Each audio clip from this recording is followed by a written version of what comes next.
नमस्ते विद्यार्थियों, मैं भगवान सिंह अजमेर क्लासेज के ऑनलाइन यूट्यूब चैनल में आपका हार्दिक स्वागत करता हूं। विद्यार्थियों, आप इस वीडियो को पूरा देखें और अपने साथियों में इसे ज़्यादा शेयर करें ताकि उनको भी फायदा हो सके। एक बात और विद्यार्थियों, ये वीडियो मैं आपके लिए सवेरे 4:30 बजे जो डाल देता हूं, इसलिए आप अपनी सुविधा के अनुसार आप इसे जो सुने और इसके क्वेश्चनों को एक अलग रजिस्टर में नोट करें ताकि आपको एग्ज़ाम के समय रिवीजन करने में आसानी रहे। और इस वीडियो को आप लाइक करें, सब्सक्राइब करें।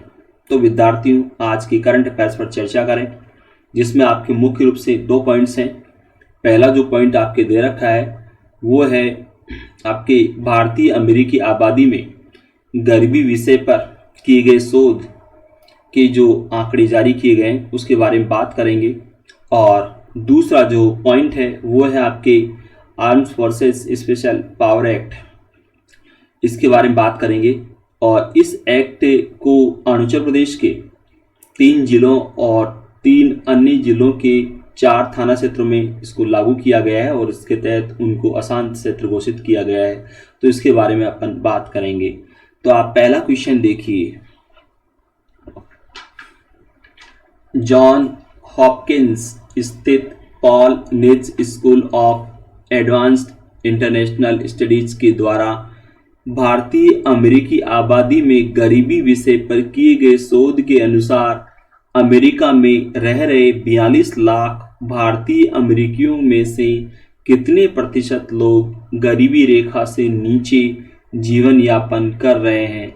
तो राइट आंसर है 6.5%। विद्यार्थियों, यहाँ पर आपको ध्यान रखना है कि ये जो शोध है वो किसके द्वारा किया गया है। तो आपको इसमें ध्यान रखना है, क्वेश्चन में लिखा हुआ आपके कि Paul Nitze School of Advance International Studies उसके द्वारा किया गया है ये शोध। और भारतीय जो अमेरिकी हैं यानी भारतीय अमेरिकी जो वहाँ पर रह रहे हैं अमेरिका में, तो उन पर किया गया है शोध। और कुल कितने लोगों की यहाँ पे लिखा हुआ है अमेरिकी भारतीय, तो 42 लाख जो है अमेरिकी भारतीय जो है उनमें से 6.5% गरीबी रेखा से नीचे जीवन यापन कर रहे हैं। अब आप जानते हो विद्यार्थियों, गरीबी रेखा से मतलब है कि वो अपनी मूलभूत आवश्यकताएं भी पूरी नहीं कर पा रहे हैं। तो उनकी जो है आपको ध्यान रखना है कि 6.5% इसने बताया है। परंतु विद्यार्थियों, आपको एक बात और ध्यान रखनी है, वो ये कि इस शोध में एक बात और जो बताई गई है वो ये कि कोविड-19 महामारी की वजह से इस समुदाय में गरीबी बढ़ने की आशंका है। और इस शोध में एक बात और जो है बताई गई है वो ये कि जो है इस समुदाय में यानी कि जो अमेरिकी भारतीय जो समुदाय है, तो इस भारतीय अमेरिकी समुदाय में बंगाली और पंजाबी भाषी भारतीय अमेरिकी लोग जो गरीबी भारतीय अमेरिकी जो है गरीब लोगों में ज़्यादा है। इनमें गरीबी यानी कि बंगाली और पंजाबी भाषा के जो भारतीय अमेरिकी लोग हैं वो ज़्यादा गरीब हैं, ये भी इसमें बताया गया है। यानी कि यहाँ पर जो आपको मैंने बताया कि 6.5% यानी 42 लाख जो अमेरिकी भारतीय वहाँ रह रहे हैं, उनमें गरीबी रेखा से नीचे जीवन यापन करने वाले कितने परसेंट है? तो 6.5%। परंतु इसमें भी अगर हम अलग अलग देखें तो इस समुदाय में यानी कि भारतीय अमेरिकी समुदाय में ये जो गरीब लोग हैं, इनमें बंगाली और पंजाबी भाषी भारतीय अमेरिकी लोग ज़्यादा गरीब हैं, ये भी इसमें बताया गया है। एक बात और है इसमें जो बताई गई है वो ये कि इनमें से 1/3 श्रम बल का हिस्सा नहीं है। यानी ये जो 6.5% गरीब है, मतलब जो गरीबी रेखा से नीचे जीवन यापन कर रहे हैं, तो इनके बारे में इसमें बताया गया है कि जो है इनमें से 1/3 श्रम बल का हिस्सा नहीं है। और करीब 20% लोगों के पास जो है अमेरिका की नागरिकता भी नहीं है, ये बताया गया। यानी कि 42 लाख जो लोग रह रहे हैं वहाँ पर, तो वहाँ पर रहने वाले इन लोगों में जो गरीबी रेखा से जीवन यापन करने वाले 6.5%, तो अब इनमें भी जो बताया गया है कि 20% तो ऐसे लोग हैं जिनके पास वहाँ नागरिकता भी नहीं है। 6.5% लोग जो गरीबी रेखा से नीचे जीवन यापन कर रहे हैं, तो इनमें से जो है 20% ऐसे लोग हैं जिनके पास अमेरिका की नागरिकता भी नहीं है। ये इस जो है शोध में बताया गया है। तो अब विद्यार्थियों आपको ध्यान रखना है, इसमें जो अतिरिक्त क्वेश्चन हैं आपके, एक तो आपको ये ध्यान रखना है कि ये शोध किसने किया है, ये भी ध्यान रखना है, और कितने जो है भारतीय अमेरिकी लोग वहाँ पर रह रहे हैं, तो 42 लाख, और गरीबी रेखा से नीचे जीवन यापन करने वालों का परसेंट आपके है ही। इसके अलावा जो मैंने आपको दूसरी बात बताई कि कोविड-19 की वजह से ये गरीबी वहाँ पर बढ़ने की ओर जो है आशंका बढ़ गई है। दूसरा ये कि जो गरीबी रेखा से जीवन यापन, जो गरीबी रेखा से नीचे जीवन यापन जो लोग कर रहे हैं, उनमें जो है बंगाली और पंजाबी भाषी जो है वो ज़्यादा गरीब हैं। ये भी इसमें आपको ध्यान रखना है। तो विद्यार्थियों आप अगला क्वेश्चन देखिए। बापू कुटीर कहाँ है जिसे कोविड-19 महामारी के चलते मार्च महीने में बंद कर दिया गया था और अब 2 अक्टूबर को गांधी जी की 151वीं जयंती के मौके पर आगंतुकों के लिए फिर से खोल दिया गया है? तो राइट आंसर है वर्धा। और विद्यार्थियों आपको ध्यान रखना है इसमें कि वर्धा कहाँ है, महाराष्ट्र में। और यहाँ पर जो आपके लिखा हुआ है, तो ये जो 2 अक्टूबर 2020 इसको जो है गांधी जी की 151वीं जयंती मनाई गई है, ये भी आपको ध्यान रखना है। और अब यहाँ पर जो ये क्वेश्चन दिया गया है, तो इसके बारे में मैं थोड़ा आपको जानकारी और दे दूं विद्यार्थियों। यहाँ पर जो ये लिखा हुआ है बापू कुटीर जो है कहाँ है, तो वर्धा में है। और वर्धा में जो है जो सेवाग्राम है, वहाँ पर बापू की एक छोटी सी कुटिया है। वर्धा में सेवाग्राम, वर्धा का जो सेवाग्राम है, उस सेवाग्राम में बापू की एक छोटी सी कुटिया है। उस कुटिया को ही बोलते हैं बापू कुटीर।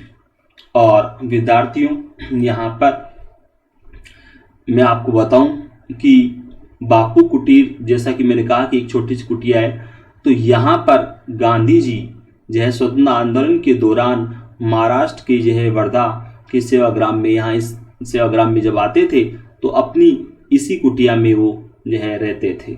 यानी तो अब आपको ध्यान रखना है कि वर्धा के सेवाग्राम में जो बापू की कुटिया है उसको कहते हैं बापू कुटीर। और तो गांधी जी यहाँ पर जो है वो जो है स्वतंत्रता आंदोलन के दौरान ठहरा करते थे सेवाग्राम में, और सेवाग्राम में वो जो कुटिया है बापू कुटीर वहाँ पर। यहाँ पर एक बात और कि गांधी जी की वजह से सेवाग्राम जो है वो आकर्षण का केंद्र बना हुआ है, और इसलिए जो है यहाँ पर जो है नियमित रूप से गांधीवादी विचारधारा के लोग आते रहते हैं। और इस वर्ष यानी कि गांधी जी की जो 151वीं जयंती मनाई गई है, तो इस वर्ष जो है इस आश्रम प्रबंधन ने जो है महात्मा गांधी द्वारा सेवाग्राम में पहली बार 30 अप्रैल 1936 को आने पर दिए गए भाषण की प्रतियां छपवाई हैं, जो कि यहाँ आने वाले आगंतुकों को दी जाएगी। तो विद्यार्थियों अब यहाँ पर एक क्वेश्चन जो मैंने और बता दिया है कि गांधी जी पहली बार यहाँ सेवाग्राम कब पहुँचे थे? 30 अप्रैल 1936 को। और जब वहाँ ये पहुँचे थे 30 अप्रैल 1936 को सेवाग्राम वर्धा में, तो वहाँ पर गांधी जी ने जो भाषण दिया था, उस भाषण की जो प्रति है उस प्रति को छपवाया गया है, और वो प्रतियां यहाँ पर आने वाले आगंतुकों को दी जाती है। यानी कि इस बार से शुरू की जा रही है वहाँ पर कि जो भी अब लोग वहाँ पर पहुँचते हैं, आगंतुक जिनको हम बोलें या जो पर्यटक है लोग, तो उन आगंतुकों को जो है वो भाषण की प्रतियां जो है देने के लिए उनको छपवाया गया है। तो अब विद्यार्थी इसमें आपको ये ध्यान रखना है कि गांधी जी सेवाग्राम पहली बार कब गए थे? तो 30 अप्रैल 1936 को। ये भी आपको ध्यान रखना है। और अगला क्वेश्चन देखिए आप।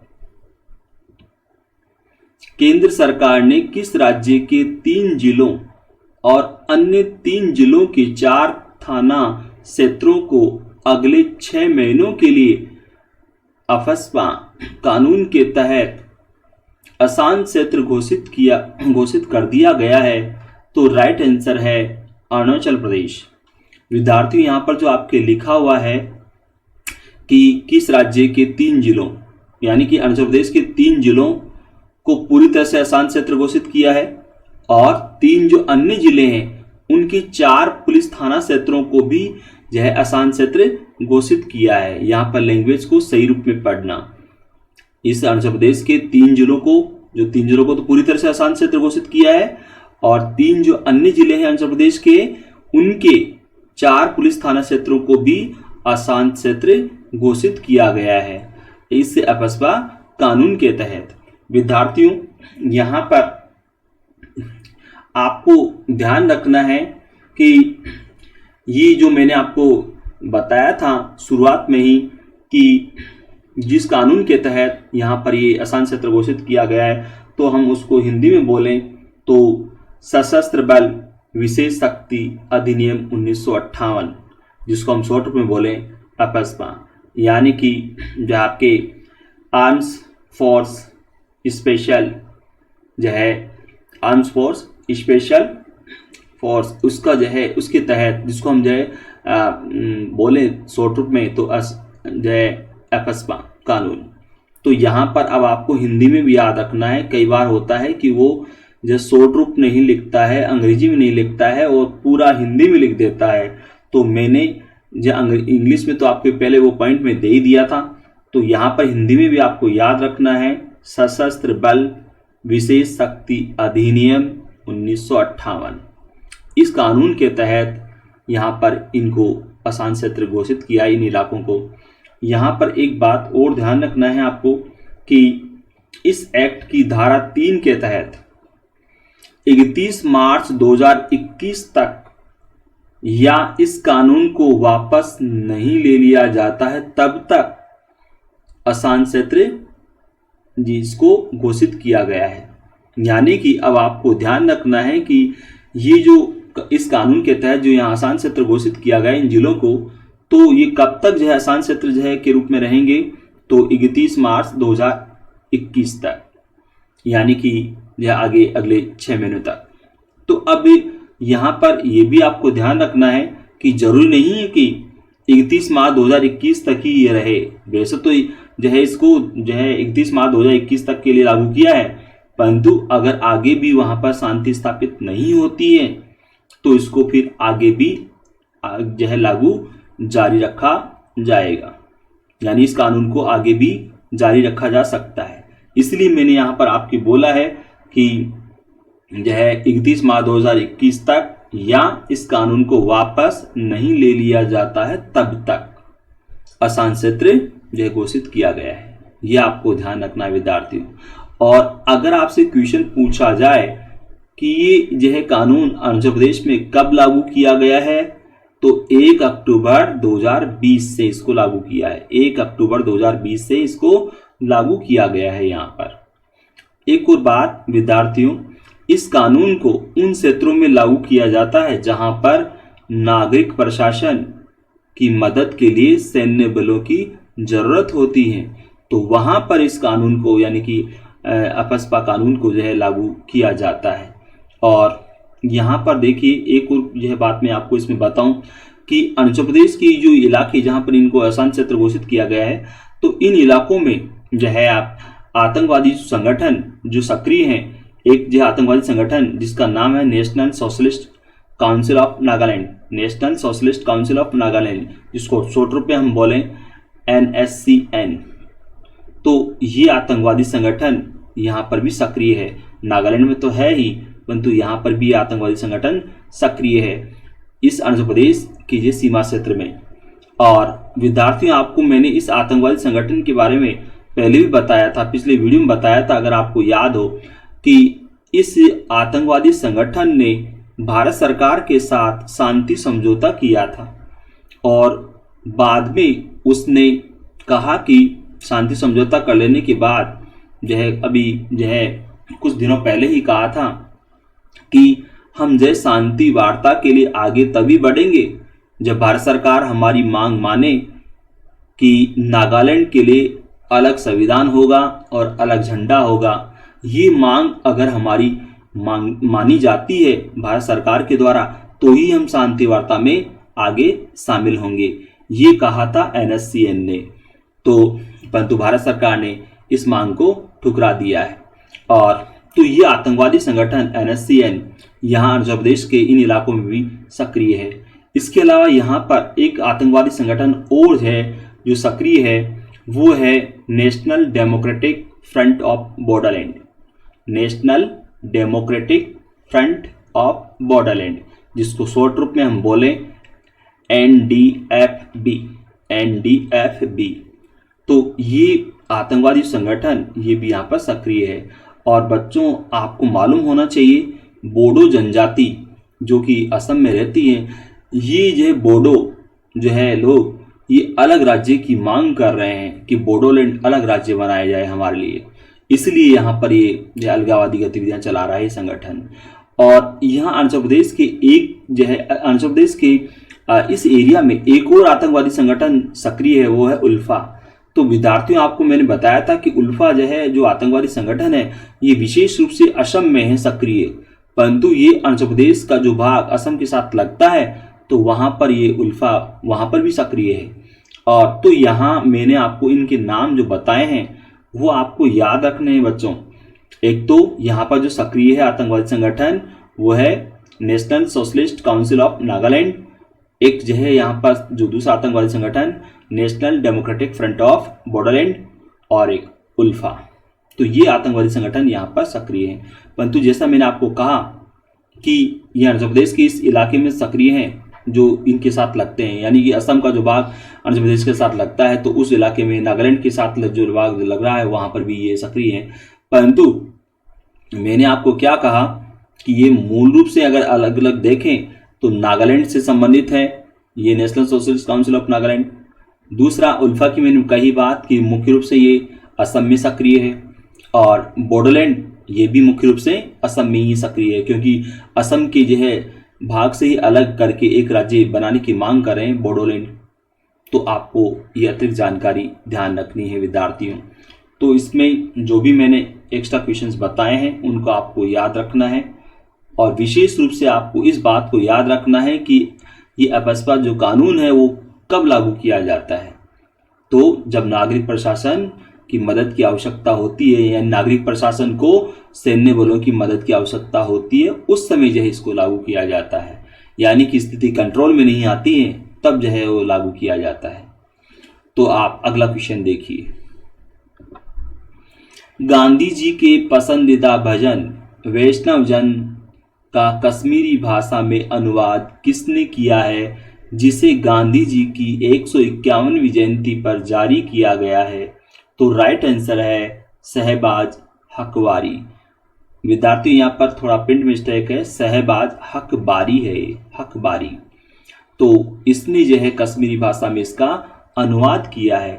विद्यार्थियों, आपको मालूम होना चाहिए कि ये जो भजन है वैष्णव जन तो तेनों कहिए, वहाँ जो है जो लाइन में बोल रहा हूँ वैष्णव जन तो तेनों कहिए, ये जो है भजन गाया करते थे यह नरसिंह मेहता, और नरसिंह मेहता ने ही इस भजन की रचना की थी। गुजरात के प्रसिद्ध संत नरसिंह मेहता, वैसे उनका पूरा नाम है नरसिंह मेहता, तो नरसिंह मेहता ने ही इस भजन की रचना की थी और वो इसको गाया करते थे। तो और आपको पता होना चाहिए नरसिंह मेहता मीराबाई के समकालीन थे, और मीराबाई जब गुजरात पहुंची थी तो नरसिंह मेहता की भक्ति से वो भी और अधिक प्रभावित हुई थी। तो विद्यार्थियों, यहाँ पर आपको ये बात भी ध्यान रखनी है कि ये जो भजन है वो किसने इसकी रचना की थी, और ये जो है गुजराती में जो है उन्होंने गाया था और उन्होंने इसकी रचना की थी। परंतु गांधी जी का भी ये सबसे प्रिय भजन रहा है। तो आपको ये ध्यान रखनी है बात। विद्यार्थियों, यहाँ पर एक बात और मैं बताऊं इसमें कि इसका कश्मीरी भाषा में जो अनुवाद किया है शहबाज हकबारी ने, जो आपको क्वेश्चन में भी दे दिया, परंतु यहाँ पर एक बात और ध्यान रखना है कि कश्मीरी गायक गुलजार अहमद गैनई ने इसे गाया है। तो विद्यार्थी, इसमें जो पहला जो ऑप्शन दे रखा ना गुलजार अहमद गैनई, तो इन्होंने इसको गाया है। कश्मीरी में अनुवाद किया है वो तो शहबाज हकबारी ने किया है अनुवाद कश्मीरी भाषा में, परंतु इसको गाया किसने है? गुलजार अहमद गेनई ने गाया है। तो ये भी आपको ध्यान रखना है विद्यार्थियों। एक बात और मैं आपको बताऊं इसमें कि इस भजन की पूरी शूटिंग जो है श्रीनगर के शंकराचार्य मंदिर सहित कश्मीर घाटी में की गई है। यानी कि पूरी तरह से इसका जो है इस भजन की पूरी शूटिंग जो है वो कश्मीर जो है घाटी क्षेत्र में और जो है श्रीनगर का जो इलाका है, यानी कि श्रीनगर में जो शंकराचार्य मंदिर है वहाँ पर जो है भी की गई है और पूरी कश्मीर घाटी क्षेत्र में भी इस भजन की शूटिंग की गई है। ये भी आपको ध्यान रखना है।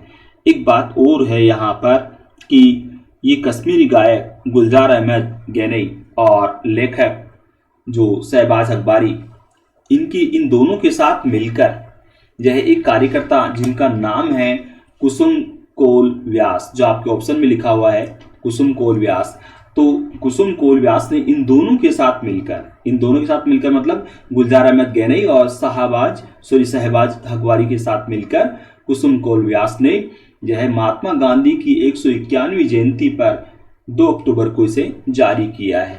तो विद्यार्थियों यहाँ पर आपको जो अतिरिक्त जानकारी मैंने दी है वो आपको ध्यान रखना है इसमें कि ये पहली बात तो आपको ये ध्यान रखना है कि इस भजन की रचना किसने की थी?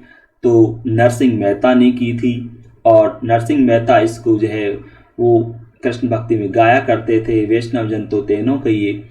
और फिर मैंने आपको जो बताया कि इसका जो है मैंने आपको बताया कि नरसिंह मेहता मीराबाई के समकालीन थे और श्री कृष्ण जी के भक्त थे। विद्यार्थियों आपको मालूम होना चाहिए इनके बारे में उल्लेख आता है नरसिंह मेहता के बारे में कि इनके पास जो है 36 करोड़ की संपत्ति थी, जो कि इन्होंने बाद में जब वैराग्य जागा और ईश्वर भक्ति में लीन हुए तो 36 करोड़ की संपत्ति इन्होंने गरीबों में बांट दी थी और सन्यासी बन गए थे।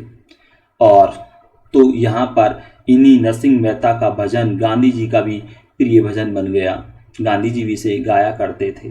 तो यहाँ पर ये भी आपको ध्यान रखना है। एक जो मैंने बताया कि इसका जो है जो कश्मीर में अनुवाद किया शहबाज हकबारी, ये याद रखना है और इसको गाने वाले का नाम याद रखना है गुलजार अहमद गेनई।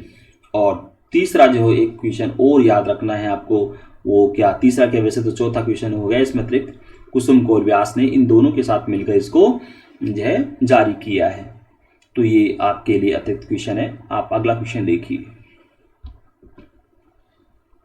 लगातार 6 माह तक गिरावट के बाद सितंबर महीने में देश का निर्यात सालाना आधार पर 5.27% बढ़कर कितने अरब डॉलर पर पहुंच गया है? तो राइट आंसर है 27.4 अरब डॉलर। तो विद्यार्थियों इसमें आपको ध्यान रखना है कि सितंबर महीने में देश का निर्यात सालाना आधार पर कितना परसेंट बढ़ा है? 5.27%। और कितने अरब डॉलर पर पहुंच गया ये जो है व्यापार, तो सॉरी निर्यात, तो 27.4 अरब डॉलर। विद्यार्थी यहाँ पर एक बात और मैं बताऊं इसमें कि इस दौरान जो है इस दौरान जो है यानी कि अभी सितंबर महीने की जो बात हो रही है, तो इस दौरान जो है आयात, यहाँ पर तो निर्यात की तो बात आपके लिखी हुई है कि जो है सितंबर महीने में देश का निर्यात सालाना आधार पर 5.27% बढ़कर जो वो 27.4 अरब डॉलर हो गया है। परंतु हम बात करें आयात की, तो विद्यार्थी इस दौरान जो आयात 19.6% घटकर 30.31 अरब डॉलर रह गया है। यानी कि जो आयात है वो घटा है, तो वो भी आपको याद रखना है। और कितना? 19.6% आयात घटा है। निर्यात का तो आपने पढ़ लिया कि निर्यात बढ़ा है, परंतु आयात की बात करें तो आयात घटा है भारत में। और कितना परसेंट आयात घटा है भारत का? तो 19.6%। तो विद्यार्थियों आप जानते हो कि जब निर्यात बढ़ता है और आयात घटता है तो इससे क्या होता है? व्यापारिक जो है फायदा होता है, यानी कि जो है अंतर्राष्ट्रीय व्यापार जो वो प्लस में होता है। तो क्योंकि अगर जो है निर्यात की तुलना में आयात ज़्यादा हो तो फिर वो तो व्यापारिक घाटा कहलाता है। परंतु यहाँ पर आप देख रहे हो निर्यात ज़्यादा हो, निर्यात जो हो 5.27% बढ़ा है और आयात जो है वो 19.6% घटा है। तो अब आपको ये भी ध्यान रखना है, ये 19.6 है, 19.6% आयात घटा, ये याद रखना है। और कितने का रहा ये, तो यहाँ पर ध्यान रखना है आयात 30.31 अरब डॉलर। ये तो बात हुई आयात और निर्यात की। अब बच्चों इसमें एक और बात आपको ध्यान रखनी है कि व्यापारिक जो हालांकि जो है ये इस बार ये जो है घटा है, ठीक है, परंतु अभी भी जो है भारत का जो है व्यापारिक घाटा ही रहता है क्योंकि ज़्यादातर आयात होता है भारत में। तो यहाँ पर पिछले साल की तुलना में व्यापारिक घाटा बहुत कम हुआ है, व्यापारिक घाटा बहुत कम रहा है विद्यार्थियों। व्यापारिक घाटा कम होकर यह है 2.91 अरब डॉलर रहा है इस बार। व्यापारिक घाटा कितना रहा, कम होकर 2.91 अरब डॉलर। और अगर हम देखें इस रूप में पिछले साल की तुलना करें इस सितंबर 2020 की जो है सितंबर 2019 के साथ अगर तुलना करें तो सितंबर 2019 में व्यापार घाटा 11.62 अरब डॉलर का था। सितंबर 2019 में अगर हम देखें तो व्यापारिक घाटा 11.67 अरब डॉलर का था और वो व्यापारिक घाटा इस बार कितना रहा है, 2.91 अरब डॉलर। तो व्यापारिक घाटे में बहुत कमी आई है। और मैंने आपको बता दिया कि व्यापार घाटा क्या होता है, यानी कि जो है आयात ज़्यादा हो, निर्यात कम हो तो फिर व्यापारिक घाटा होता है। और अगर इसके अपोजिट हो बात, यानी कि निर्यात ज़्यादा आयात कम, तो व्यापारिक इकाइयों के व्यापार में फ़ायदा होता है अंतर्राष्ट्रीय व्यापार में। तो यहाँ पर आपको ये बात भी ध्यान रखनी है बच्चों कि इस बार जो है 2.91 अरब डॉलर का व्यापारिक घाटा रहा है, जबकि सितंबर 2019 में व्यापारिक घाटा 11.67 अरब डॉलर का था। यहाँ पर ये बात आपको ध्यान में रखनी है बच्चों। और यहाँ पर क्योंकि जो है ये निर्यात आयात वाले क्वेश्चन इस तरह से पूछे जाते हैं आपसे एग्जाम में, इसलिए इनको डाटा को आपको याद रखना है बच्चों। तो आप अगला क्वेश्चन देखिए। केंद्र सरकार ने आंध्र प्रदेश को कोविड-19 महामारी की वजह से राजस्व में आई गिरावट के मद्देनजर अपने खर्च की जरूरतों को पूरा करने के लिए कितने करोड़ रुपए का अतिरिक्त कर्ज जुटाने की अनुमति दी है, तो राइट आंसर है 2525 करोड़ रुपया। तो अब आपको यहाँ पर विद्यार्थियों एक और बात ध्यान रखनी है। ये तो आंध्र प्रदेश की बात हुई कि आंध्र प्रदेश जो है को यह केंद्र सरकार ने जो है अपनी जरूरतों को पूरा करने के लिए अतिरिक्त कर्ज जुटाने की जो अनुमति दी है, तो कितना कर्ज जुटाने की, 2525 करोड़ रुपया अतिरिक्त कर्ज जो है जुटाने की अनुमति दी है आंध्र प्रदेश को। परंतु उत्तर प्रदेश की बात करें तो उत्तर प्रदेश को भी इसी तरह से अनुमति दी गई है। तो उत्तर प्रदेश को जो है अतिरिक्त कर्ज जुटाने की जो अनुमति दी गई है, तो आपको ध्यान रखना है 4851 करोड़ रुपया अतिरिक्त कर्ज जो है जुटाने की अनुमति दी है उत्तर प्रदेश सरकार को। मैं दोबारा से रिपीट कर रहा हूं, 4851 करोड़ रुपया अतिरिक्त कर्ज के रूप में जुटाने की अनुमति उत्तर प्रदेश को मिली है केंद्र सरकार की ओर से।